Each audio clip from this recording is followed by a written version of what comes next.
Good morning. I'm Becky Burka, Director of Member Engagement and Legislative Affairs here at the Michigan Chamber. Thank you for joining us today to kick off our first Diversity, Equity, and Inclusion event of 2023. We are so excited about the program we have lined up for you today and the dynamic leaders who have agreed to join us. Each of these guests bring a unique experience from very different companies and backgrounds.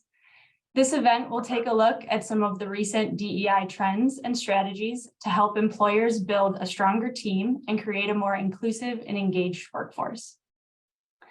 I hope you will take some time today to help us make this session interactive by submitting your questions for our panelists in the chat box. We want to get to as many of those as possible so that we will devote some time at the end of the program to help answer them. Now, before we get started, I'd like to take a moment to recognize our sponsor. Their support is vital to continuing to help us have these important discussions, and this program would not be possible without their generosity. A big thank you to our platinum sponsor, Salary.com. We truly appreciate all that you do, and we are so grateful for your partnership.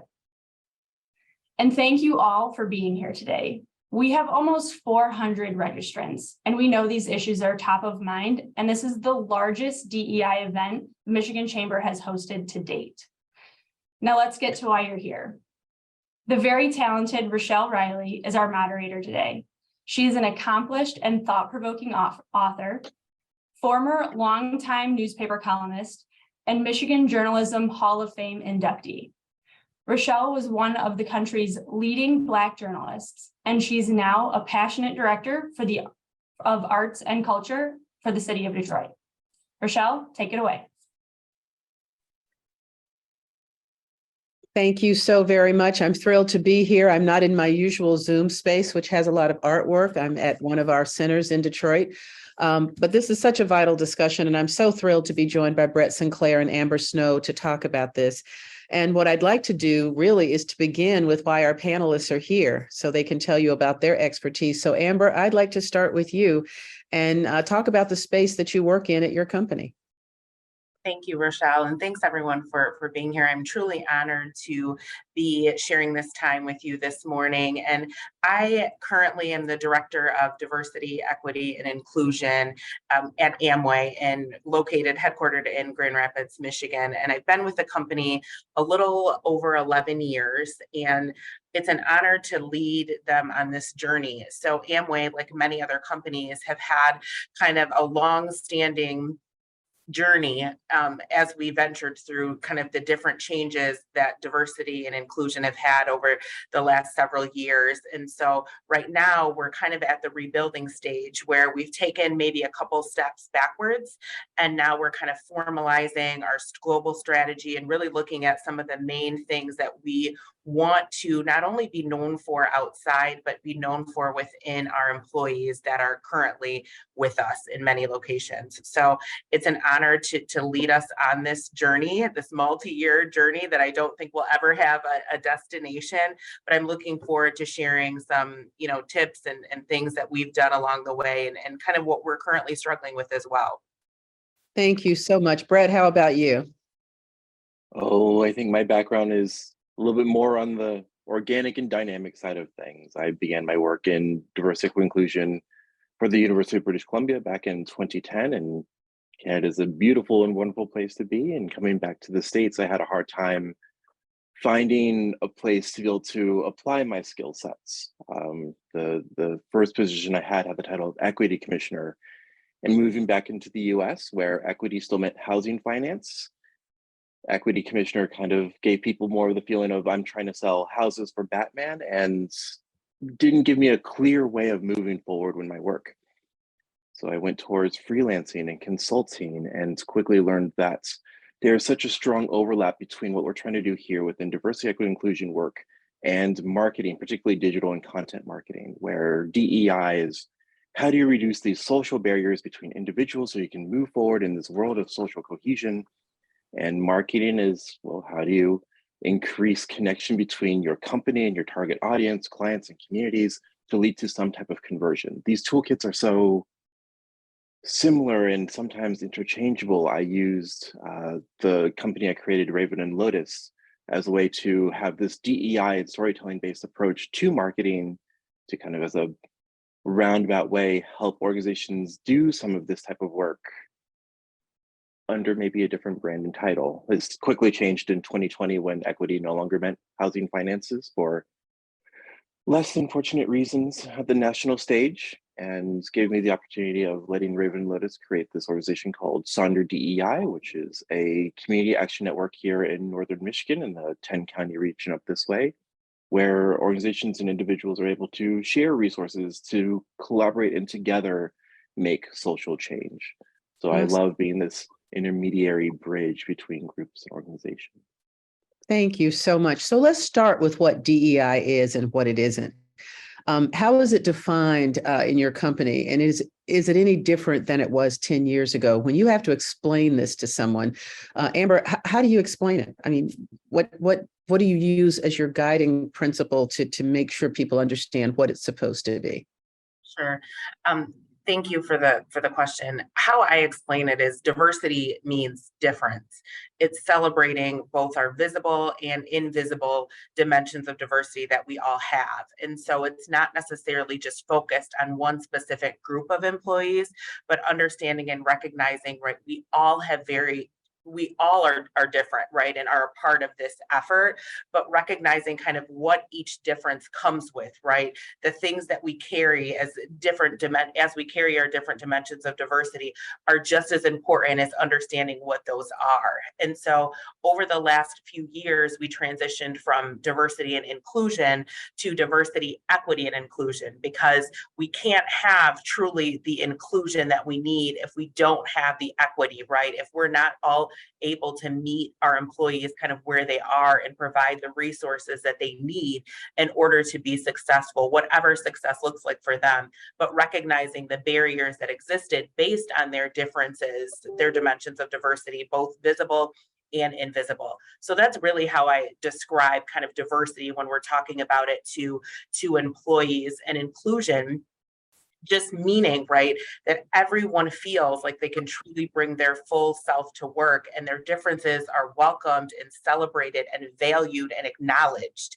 And I think that's the main thing about, having an inclusive environment or being an inclusive leader, like understanding what that means. Being an inclusive leader means being able to build a diverse team, being able to value differences, to make sure that everyone not only has a seat at the table, but is speaking at the table and has the opportunity to continue to grow and develop the same way that others do, right? That maybe didn't face some of those challenges. So we made that intentional shift to diversity, equity, inclusion, which many companies did, but also a lot of companies just added an E. And we really are taking the time to drill down and figure out, what does equity mean at Amway, and what does diversity mean in Amway in North America versus Amway in China and Amway in India, and that it means diversity means something different, right, in each of those markets. So being able to understand that and align on what it means to truly have an inclusive environment and to have an equitable environment is really what we're focused on. Absolutely. And Brett, I want to ask you the same question, but I so appreciate that you talked about how much this was quantifiable before and applied to housing, or things that people could put a number on. So answer the same question and tell me, what does that actually mean today, DEI? Yes. I think the terms that Amber highlighted, and as far as like the definitions and how they can apply it, is the same terminology that I use and that we were seeing across more of the national conversation of diversity, equity, inclusion. One of the things that I have been seeing people have been jumping quickly to is tacking on belonging to that acronym, or tacking on justice to that acronym. And how I see diversity, equity, inclusion is similar to baking, of flour, salt, sugar, or insert any other 3 types of ingredients, where these are your base components that in different proportions and different combinations and different ways of being able to blend them together, you can lead to systems of belonging. You can lead to systems of social justice or reconciliation or resurgence, or a handful of other really powerful tools that at the end of the day is trying to increase the feeling of agency that individuals and corporations have in the spaces that they exist. I think where we're looking at some of the differences of where we were, or at least where the systems that I've been used to over the last 10 years are different from now. 10 years ago, my focus was on intercultural fluency and intercultural understanding, which is a way of applying diversity, equity, inclusion to be able to identify what are some of the assets other folk from different backgrounds, other customers from different backgrounds, other organizations from different sectors have and also need that maybe you can also speak to, connect with, and collaborate and build together. Now, let's talk about what DEI isn't. As you're trying to talk to people, and I've been in those conversations where you're explaining, Amber, as you just did so well, this is what we're aiming for, and then somebody has the exact wrong idea of what it is. Well, what is it not? Yeah, that's a great question. I'm often asked this, or we talk about, we're not out, at least at Amway, and I firmly believe that other companies that are really putting an emphasis on this would agree with me. We're not hoping to create another other group. This isn't about, excluding all of the majority groups. If you look at kind of Amway's population, we in the US are predominantly a white organization. And so this isn't an effort to get rid of all of one specific race or make it, all the way the other way. And so I think oftentimes people get nervous when they hear, diversity, equity, and inclusion. Okay, now they're trying to get rid of all this type of people. Now we're trying to, when we talk about hiring earlier in career, okay, well now all the tenure people are gone. So if you're aging, that's something that we want to push you out. No, it's not that at all. There's enough space for everyone. And it's really also not about shaming or blaming. We're not going to get anywhere by pointing out and shaming people into doing things. We have to try to bring them along, meet them where they are, and bring them along on this journey with us, but recognizing that everybody starts at a different space. And so I think if you can acknowledge that as an organization and figure out where you are on the journey, it will really help with some of your messaging and help bring people along so that they feel included in the process. And it's not something they're being shamed for. It's not something where we're trying to exclude another group of people or erase another group of employees at all. We're trying to just make sure we have room for everyone. Absolutely. Brett, did you want to add anything to that? I think the biggest part to highlight is just you don't have to. Yeah, you don't have to, because that is literally what we typically always thoughts. I think the biggest caution, though, with this work of what it isn't is that it isn't easy. Yeah. It isn't data driven. So much of diversity, equity, inclusion work is being able to identify individual stories and anecdotes. What are your individual goals? What are your individual barriers? And you can have a collection of stories to be able to create a large book and database to be able to learn through these human experiences.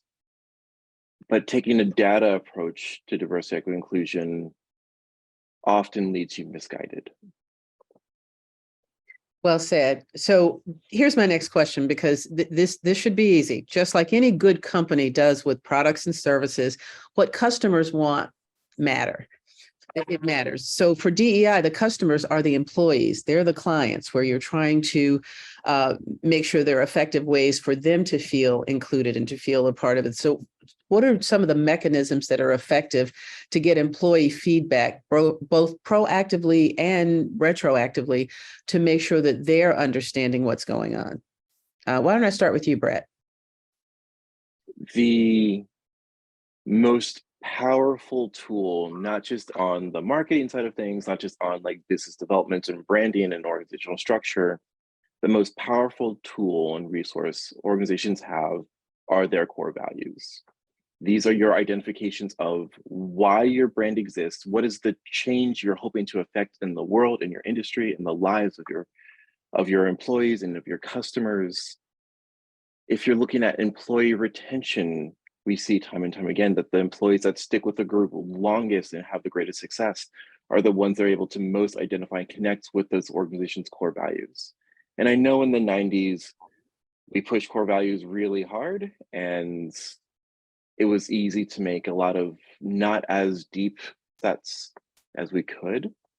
But if we're looking at how we can help affirm the experiences of our employees, you have this natural ability to check in with how are you feeling in your work and in your social political life that you're bringing into your workspace. Are these lining up with our organization's core values? If so, what are the things that are really helping you thrive and match with these core principles that we have? If there is a disconnect, what are your barriers, or what are our organization's barriers to you? It goes both ways, that we can start addressing in our units, in our teams, in our mentorship programs, to be able to reduce that disparity. Now, I was literally going to ask, what should DEI transparency look like? But Katriva Bisbee asked a better question. And this is for you, Amber. She said, you said that organizations should be honest about where they are and have those conversations. But what happens when an organization or an individual isn't honest or doesn't think DEI is a priority? That's a great question. I'll answer that, and then I have something to add to your feedback question that you just Sure. asked, Brett, about some of the things that I think companies will find helpful. You know, when an organization isn't transparent, the employees feel it. You know, if it's not a priority, they feel it, because DE&I cannot be a project. It can't be an initiative. It can't be a fad for the year, and you can't have yearly goals. I mean, you can have yearly goals, but it can't be it, because what will happen is it's not going to be truly embedded into the fibers of everything that you do, and so that it's not going to be sustainable. So when people don't recognize where they truly are on the journey, and frankly, Brett, the comment that you made about the data, I partially agree with. The part that I struggle with on that is that we need to tell the story. And for these companies that have large populations and to scale, we're trying to understand where we are. We have to understand what the data is telling us in terms of the representation that we have, to maybe use that to appeal to these people that don't think it's a priority, right? Because certain people and executives and on certain floors are walking down the halls and they see differences and think that it's fine. You know, they're very much removed from the day-to-day work, and maybe the individual contributors, right, that are working, and the managers that are working at several levels down. And so they need to get that understanding from the data of where their problems truly exist. And that could be people analytic data in terms of the representation, or data from employee engagement surveys. You know, we do a culture and engagement survey here at Amway that checks every year on 8 specific categories around diversity, equity, inclusion, and commitment, to find out what our employees are, you know, feeling, thinking, how this is resonating with them. And we use that, right, to tell our leaders, to tell the, you know, in Amway's case, the families and our CEO, what the problems are, what the employee sentiment is, and what we need to be doing better. Because if it has to be focused on and modeled at the top. It has to start at the top, and it has to be cascaded down. And it also has to start at the bottom, with employees feeling like this matters from their direct upline. But if we don't have the support at the top, it's going to be very evident very quickly that our employees and our middle managers are not looking at this as a priority, because it's not embedded into what we do. It's not something that's constantly talked about, and it's not something that's modeled. And that's very damaging as an employee, because, you know, I don't want to work in an environment where I don't feel like that's a priority, or at least it's talked about at all levels of the organization. Now, Amber, I can tell you, Sherry Thomas Cloud agrees with you. She says, data can drive change as well as stories. For example, if you are a large company and overwhelmingly those that are getting promoted are white, and you're tracking that, it shows that some groups of people are getting left out. But Terry Langley from the Disability Network of Michigan also wants to know if you can elaborate on the 8 categories you use. Sure.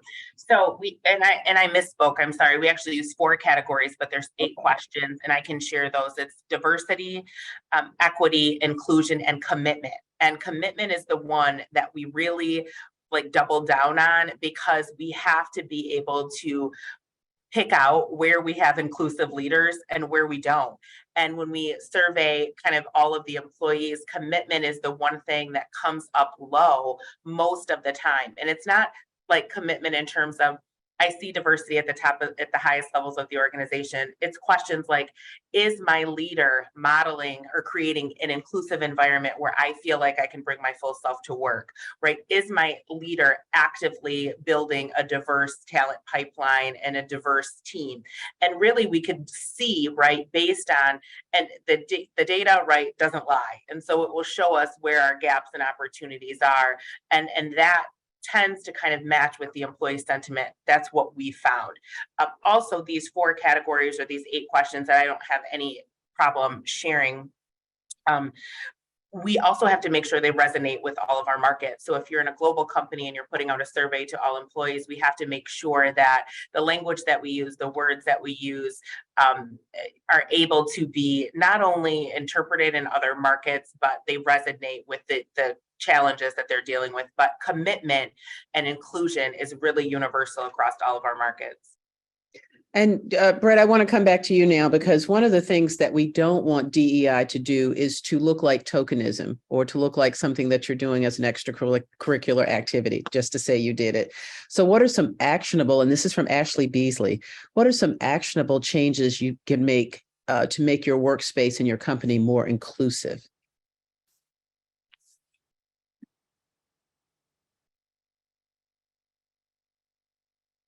You have to take the time, and with larger organizations and the political climate of feeling like we need to move quickly is going to be in confliction with this. But if you're looking at trying to increase diversity, equity, inclusion, or a sense of belonging, or that sense of agency that individuals have within their spaces, you have to take the time to be able to identify what are the goals of the individuals you have that you're trying to reach and engage with. It's no part of diversity, equity, inclusion is one size fits all. It is all dynamic and human centric. It is a focus on qualitative over quantitative. To be able to have this transparency and be able to increase your feelings of diversity, equity, inclusion in your spaces. And Amber was mentioning it earlier, of not all people are going to experience their need for diversity, equity, inclusion in the same spaces. There are individuals, for example, who have been within their position and have X amount of privilege that has come with them, that still don't feel like they have full agency over their relationship to work. Being able to identify, well, what are your priorities in your life, and how is work supposed to be, how are you using work as a goal to be able to meet those priorities, is key for any individual in the organization, regardless of background, social determinants of health, human complexity. But if you haven't taken the time to be able to develop that individual relationship with each of your customers and each of your employees, you're not going to be able to maintain retention, because they aren't going to have a sense of agency and a feeling that they can affect their relationship to you. Thank you. So now this is an interesting question, because success, it can be measured in many different ways, as you both know. So this is another question from Sherry Thomas Cloud, but it's a good one, so she'll only get 2. She asked, what has been the impact of DEI, and has there been a significant improvement in BIPOC in leadership positions, and is leadership at the highest level engaged so that people see that? So the question is, if you don't see it at the top, and if you don't see some representation of that, if people go to the website of your company and everybody who's in charge looks alike, are you really making a difference, even if you have what you consider an effective DEI initiative? Why don't I start with you, Amber? This is a tricky one, and in full transparency, I am very much a straight shooter always, and so I talk a lot about Amway's journey being like this, right? So we really had an emphasis on women in leadership about 8 years ago, and we changed really drastically in terms of, if you looked at our board and looked at the highest level, our C-suite executives, it looks much different now than it did 8 years ago, right? We really put a concerted effort into women in leadership and made that transition. When you look across some other dimensions of diversity, we have that at the top, but we call it kind of that level -1 or -2. We don't have it. And part of that is because we haven't really been intentional about doing it. So like some other companies, Amway got kind of caught up in, we're going to come out strong. After George Floyd was murdered, we came out very strong with a strong statement, a position. We're rallying the employees. We were really setting out to make changes in that area, but we didn't have the infrastructure. We didn't have the buy-in in place, and we didn't have a clear strategy to get there. So what happened is we peaked and then we went completely downhill. And we have not made progress in the areas that we had hoped to, that we had set out for 3 years ago in the last 2 years. And it was only until now where we actually have not only a multi-year journey, but we have milestones kind of along the way. We have things put in place to really help change the trajectory. So we will be able to create that talent pipeline that will lead to seeing more diverse candidates of every different dimension at those senior leadership levels. It does not happen overnight. And you know what Brett said is so true. I mean, you have to be prepared to not see any movement in 2 years. You know, this can't be a 1-year thing. We could go out and hire all of our open positions and find, you know, we're really under indexed in Black employees at Amway. So we could go out and hire all Black executives, right? They won't stay. We're not going to be able to sell that lie because we didn't have the infrastructure in place. We weren't really promoting or advocating. You know, if you look at the numbers, you'll see there would be a huge disconnect between what you see at the top levels if we did that, and then what you see in the talent pipeline. It wasn't there. And so our goal is that we will continue to kind of make progress slowly, where we'll start to see that diverse talent pipeline, so that in the years to come, in the next 4 or 5 years, you will see more of those in different dimensions of diversity at not only the highest levels, but at the levels beneath that. Now, Kimberly Frederickson has one of the most important questions. And Brett, I know you're going to deal a little bit with what we just talked about while we're also talking about this. And this has to do a little bit with just all of the ideas of where, if you're trying to change the culture and have more diversity, like with affirmative action, people think, well, that's the only reason that you were hired, or that's why, you know, you're a part of this. So Kimberly's question was, can you talk about the pros and cons of affinity groups within an organization and how to best introduce them so we don't feel like we're segregating employees into groups and therefore creating more separation?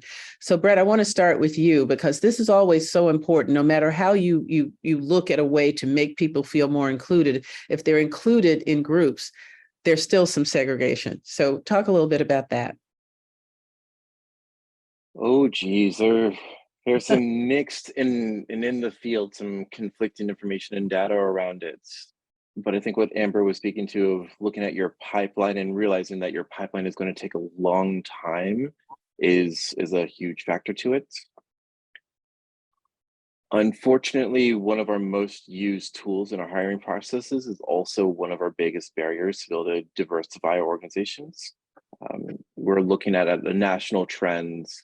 About 80% of new hires are already connected in some way to the organization, if this is through referral, if this is through active engagements. And you're looking at only about 25% of first round interviewees coming in out of the cold. It's just a cold application through your websites. Your applicant tracking software and using that as a way of filtering out applicants is probably your lowest hanging fruit of what's preventing you of having a diverse population in your workforce, and however you define your diversity. Because if you have referral based hiring practices, you're going to then hire people that by proxy look like the people you already have, look like the referrals. We do a really good job of taking care of our friends and the people that are important to our lives. When there's an open position that comes up, I'm going to tell my friends about the open positions of this really cool organization that I get to work with. If there is a new house that opens up in your neighborhood, you tell your friends that are looking for a new house, hey, there's a good house that's in the neighborhood, and I can put in a good word for you. We take care of our people. If your people are all like you, your hiring practices is going to continue to look like that population. And I know that's not popular because we love our applicant tracking systems, but they're used incorrectly, they're getting in our way. When you're looking at how do you get around this and how do you start working with better affinity groups or business resource groups or employee resource groups or however you're defining your nomenclature there, they need to be employee driven. You need to be able to listen to what your employees are asking for and help them have the tools to be able to pull together the resources and teams and structure to be able to create what works best for them. You can't say, we're giving you an employee resource group or we're giving you an affinity group, go run with it, because the point of this is to be able to have them develop and use their agency to affect change. But if they haven't had the opportunity to learn what business structure creation looks like and how to influence and advocate, that's how you end up with a more tokenized employee resource group, because they're all together, but they don't have the mentorship or the skill sets to then affect action because it wasn't required to be able to make it in the first place. Listening to the employee needs and giving them the toolkits to be able to build the house they need for themselves, metaphorically, is going to be one of your best gifts. So too, if you're looking at diversifying your employee base, look at the communities that you're actively trying to participate and engage yourselves in. Brand loyalty goes a long way into hiring practices. And if you are showing and not telling that you are there supporting and working with the community, that community is going to trust you and come in through your doors with you. Now, this has to do, we're going to use a lot of analogies. I'm going to try not to use too many cliches, but this has to do with culture. Should DEI work shape a company's work culture, especially when it comes to supporting employee mental health and well-being? And, I ask because some companies treat DEI, again, like this extracurricular activity that they can say they did. So they're using a hammer instead of a needle and thread to sort of weave it into the way the company looks and feels. It gets back to transparency. How do you make this work where you're weaving it into the way the company works instead of just hitting with the hammer and saying, yeah, we're going to do this, and some people like it and some people don't? Amber, you have a lot of things that you said about the strategies that you use. How do you do that? This is one where you really have to lean into your patience, your personal patience, because it's not a quick fix. It comes with, obviously, the buy-in at the top is so imperative, but also the work that you do with the different departments and functions inside your organization. To truly weave it together, we have to have partnerships with benefits, with talent acquisition.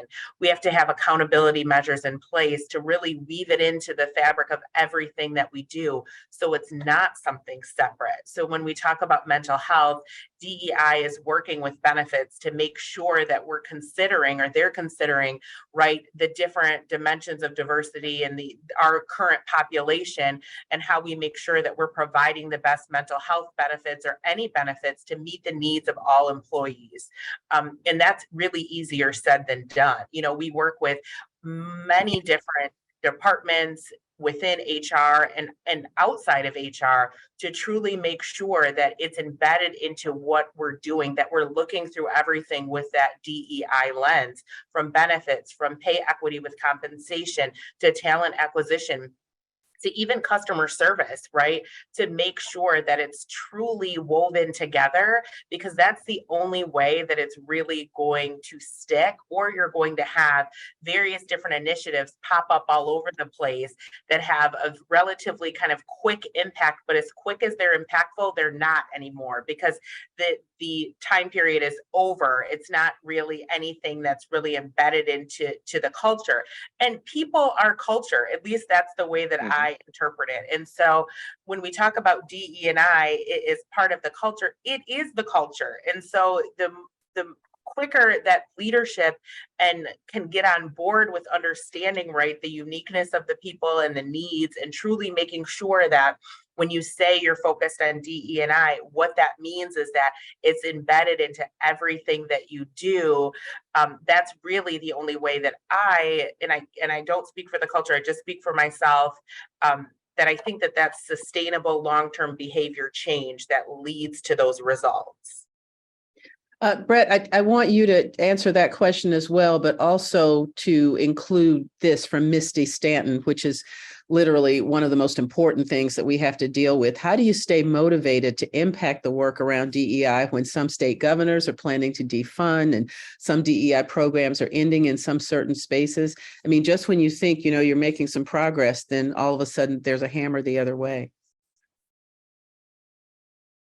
I'm happy that Amber brought up that DEI is culture, because that was definitely the direction I was going to spend a lot of my time. Culture, from like a social human sciences position, is any shared behavior that is unique to a particular group and is not only bound to humans. There is a really cool study looking at hunting behaviors of North Pacific orcas versus South Pacific orcas, and that there are different ways that are unique to these groups of how they are sharing behavior that is only theirs. All organizations have culture. All organizations have norms that are unique to just them. The role that diversity, equity, inclusion can play in that, I think the most pragmatic way to move forward is go back to your core values. You've already identified these. If you continue to use these as a heuristic, as a guiding star to each of your organization's decisions of, we are looking to launch a new product line. How does this product line fit in within our core values? Do these meet these, or are they superfluous? We're trying to increase the new diversity, equity, inclusion policy. Is the language that we're using in line with what our core values are? You already have this tool. Instead of letting them sit at the top of your letterhead, have them be in the top of each of your project planning and events planning documents, to ensure that everything you're doing is coming back to what you've already agreed is the culture of your organization. And then how do people have agency to maintain and make sure that continues? Can you rephrase that second question as I let my brain go into the No, it's okay. It was one from, let me go back to burnout. Stanton. How do you stay motivated, particularly when some state governors are planning to defund and programs are being targeted in some spaces?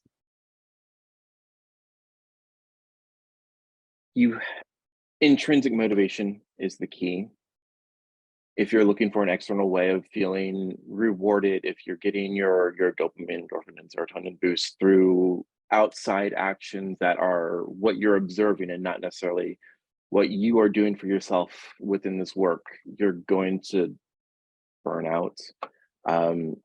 If you don't have your needs met in the work, you're not going to stay very long. We see this both within community leaders, within X population. We also see this often in allyship of, it gets to the point where it's just heavy if you are constantly giving. It is tricky and takes a lot of self-emotional intelligence to identify, why am I doing this work? And a complex question, which in North America we don't like asking, particularly in nonprofits related topics, is, what am I getting from this? Because if your air mask isn't giving you any oxygen back, you're going to burn out. I, in a former life, ran a lot of nonprofit and volunteering organizations. And I can only make so many no-so blankets before I am just over that type of volunteering. I can only do that so long. That doesn't fill my water buckets. But I love strategic planning, and particularly over the last 2 years, I have given away so much time to just help organizations just understand the systemic level of what's happening with diversity and inclusion in their organizations and how they can jump and move forward from there, because that's my passion area. And that's where I can give myself while still getting my own water bucket filled up, because that brings me joy intrinsically. And I found my skill sets that I can apply to this work that both help the communities that I'm trying to serve while also sparking joy for myself. You have to find that sweet spot of what do you have control and influence and joy in with the populations you're trying to either allyship with or affect. I love that because it is literally where you are when you come to this work, whether you're here or here or here. And Amber, I know you want to get in on that, but I want to make sure that we deal with the fact that just when we thought we might be making a little progress, kapai out, there's a pandemic. So all of a sudden you're at the company where you're beginning to meet people who might have different views or might look differently or might, and now we're all literally on Zoom or working remotely. So the question is, remote and hybrid work is valued by employees who, quite frankly, were working out of fear. So it could also stand in the way of employees having a sense of inclusion and belonging and meeting each other at the water fountain or grabbing a cup of coffee. And it creates issues also with communication and understanding and mental well-being, out of sight, out of mind, Zooming, who's Zooming who, and what do you really see? Can you talk a little bit about whether, like how much damage that has done and how do we come out of that to get back to working on some of the things that were already beginning to work, and what to do about it? Yeah, I don't actually have a great answer for this one, and I'll be completely honest. It's something that we've struggled with at Amway, which is ironic considering that we're a global company and the majority of our teams work via Teams or Zoom on a regular basis. But after the pandemic hit, and everyone pretty much except for our essential workers were working, it was very difficult, and it still is difficult. We're finding it difficult to get people to want to come back into the office. We're finding difficult from professionals of color that don't have to deal with the microaggressions because now they're working virtually, that they were dealing with on a day-to-day basis, coming into the office and trying to appeal to all groups, no matter what kind of their thoughts and feelings are in. We're dealing with proximity bias, with being remote, and all of those challenges that come with that is tough. And we haven't figured out the right sweet spot yet. We're trying to make sure that we recreate as many in-person experiences as we can virtually with some of our new inclusion efforts and series that we have going on right now that we just started.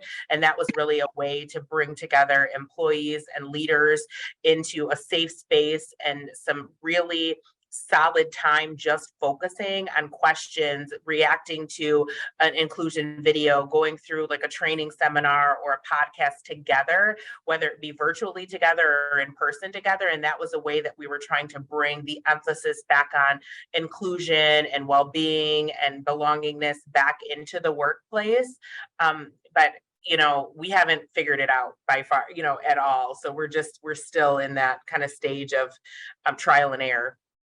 Well, before Brett weighs in, I do want to ask, do you ever have a Zoom that is not about a project or work, but just to chat? Yeah. I have not tried that yet because I do staff lunches. And since, the pandemic made us not do that, I thought about just bringing everybody on and telling jokes. I have a staff member named Lacey Holmes who always has a great joke, and she ends some of our meetings with that. And at first it seemed like, oh, well, we don't have time for something like that. Then I thought, why would we not have time for something like that? So am I being just silly? Is that the kind of thing that, so people talk to each other about something besides work? Yeah, we used to have virtual social hours or virtual happy hours, Yes. and that ended. It didn't really work because while the intent was good and we started it, slowly but surely, without a topic or an agenda or something to talk about, you don't appeal to those people that don't feel maybe comfortable speaking up in those spaces. Or it always, if you're doing it with your team, somebody always brings up something that's going on at work. And so then it turns into, it goes from 45 minutes social to 15 minutes work to 15 minutes social to 45 minutes work before you can even realize what's happening. What we have been doing just recently, we started a series called Keeping It Real.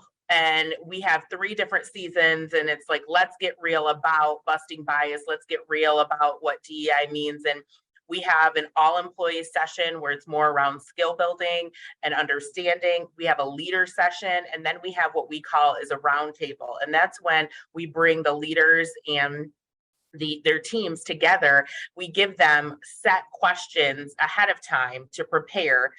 We give them a video clip to watch to prepare response, and the questions are answered during that time. So we found that we're getting a lot of positive feedback around this specific time, and providing the questions, the guidance to leaders forces them in a sense, and it's required, but it forces them to talk about these things. And then we found that after the first couple, I went in the cafeteria and several groups were still meeting. They had extended theirs, or they had decided we're going to continue the conversation. Let's all go grab lunch, or let's turn one of the meetings in. But we had to show the value that it was adding up front, right, in this kind of structured format, and more formal, to kind of put it into practice so that they could see the value that they're getting out of it. And they're having much deeper conversations about these topics. And so that's a way that's helped merge kind of the virtual and the in-person worlds together.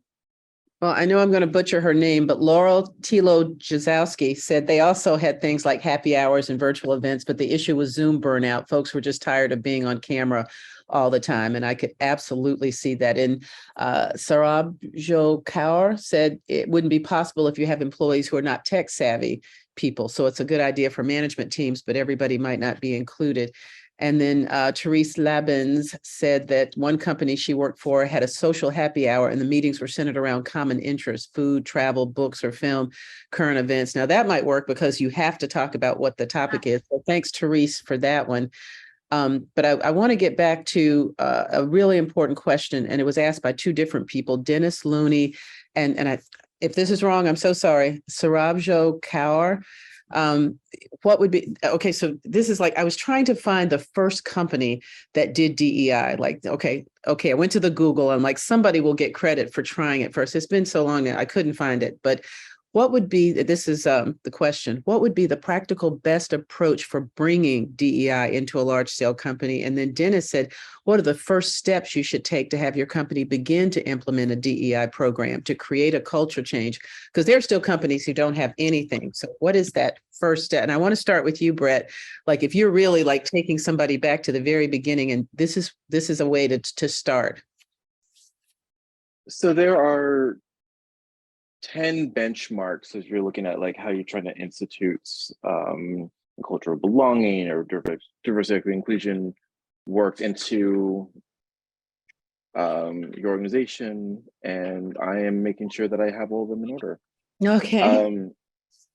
So the first thing you have to do, and just like in project management, it's going to take the longest amount of time, is before going into data and before going into workshops and trainings, you have to develop leadership buy-in and accountability. If you start with data and then go to try to like present that data to the leadership, you're setting yourself up to this kind of conflict-oriented discussion of, I am trying to change your mind, which does get there after a while, or you no longer are employed there after a while. But that first key is supporting leadership to be able to identify what their intrinsic motivation to doing this work is, and how that is going to become an accountability metric into their success goals and metrics moving forward. From there, once you have that buy-in, everything else starts to flow a little bit easier. That gives you your chance to be able to go into collect more accurate and relatable data to what you're trying to do. And by data, I'm looking more at quantitative than qualitative data. After you have been able to do that, then you're able to identify, okay, based off of the information that we've now gathered of what is important to us, what workshops mean most to our organizations. If you are a pub that's on like your main street of your town, of your city, having a staff-wide training on redlining doesn't necessarily give them more agency. But bystander intervention training, if you're a pub on your main street of your town and city, absolutely does. What is the tailored training that you need for the context that you just collected from your data? That was leadership driven. From there, you can go into your attraction, retention, hiring, be able to see what types of ERGs might be most useful, what type of role do you want your organization to have within the larger community. But all of that comes from letting leadership lead from an intrinsic place and where their job success is tied to these goals they've set. You can't force them though. It's the whole lead a horse to water bit. And that's frustrating when we're looking for social change. So much of this work, as Amber and I have been saying, is patience focused. And it's a lot of long meetings over bad coffee as you build rapport and trust. Absolutely. I can remember some of those meetings. In our last 5 minutes with our panelists, what I want you to do is sort of use as your closing statements. And I know this is going to be hard, but I'm going to do it anyway. What is the one big thing, meaning if you had to give this audience one piece of advice or share one big thing that you learned as a DEI professional, what would it be? I want you to think about the breadth of your work with this, something that you saw that amazed you, or something that you learned that was, oh my God, that's absolutely right. But you only can do one. Brett, why don't you go ahead? Oh, and by the way, people do want your benchmarks, and Amber, they want your 4 things that you did. So I'm hoping that the chambers, I know that they're going to provide information later for folks when we turn it back over to Becky, but if we're not putting those in the chat, people are going to be calling you. So let's make sure we get those. This is a great guide. But Brett, please, the one big thing. I mean, in addition to actually use your core values, Yeah.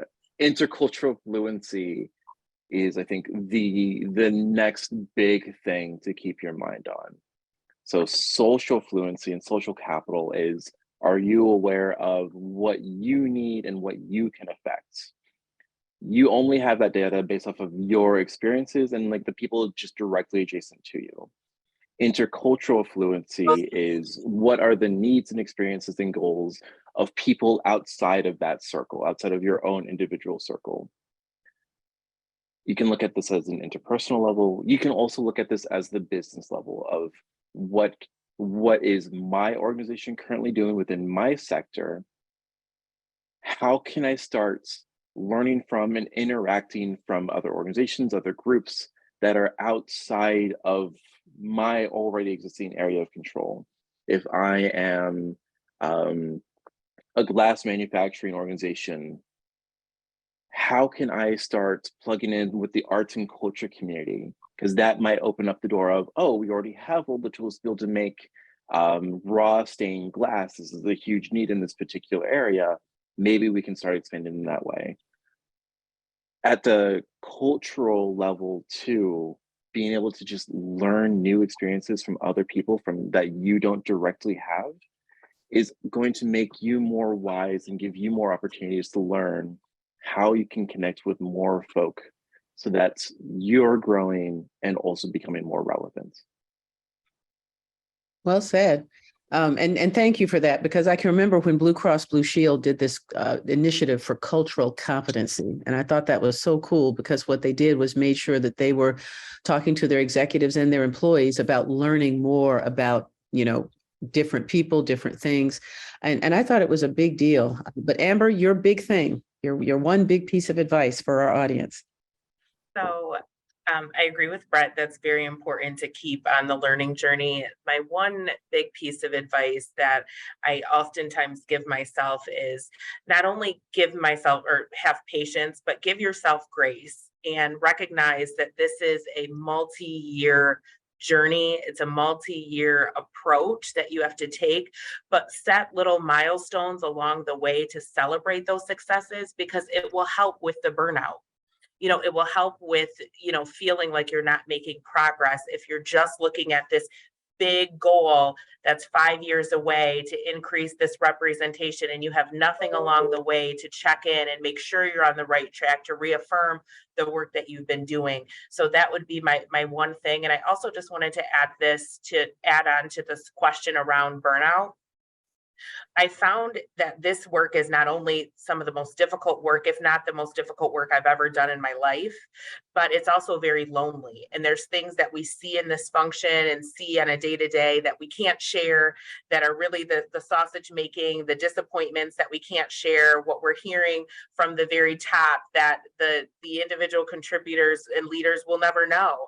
And what's helped me is forming that kind of community with people like yourselves on this call that not only have a passion for this work, but that are charged with this work for their organization.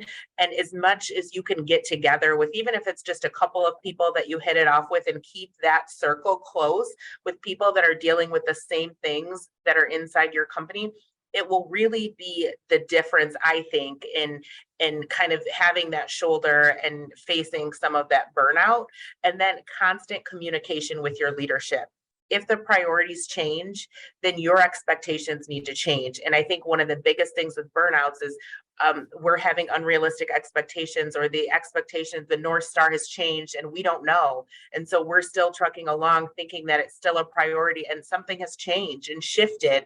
And we feel that, right? And that creates that burnout as well. So I'm sorry, that was more than just one thing, but I just wanted to share that because I know this work is so very difficult, and it's a privilege to do it, but it's also very stressful and it's emotionally exhausting. And so to make sure that we take care of ourselves is critical. I thought that was a vital piece of information, and I appreciate that.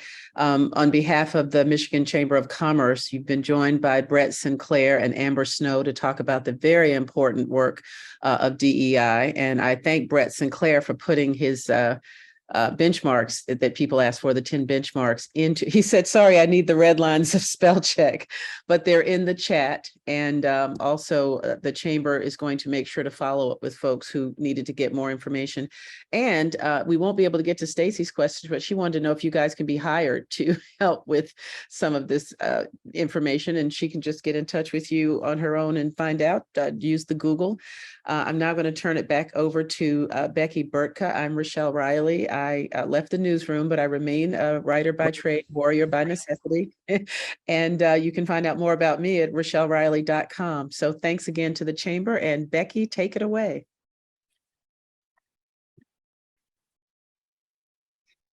Thank you all. That last hour flew by, and I'm so grateful for today's takeaways on these trends and strategies.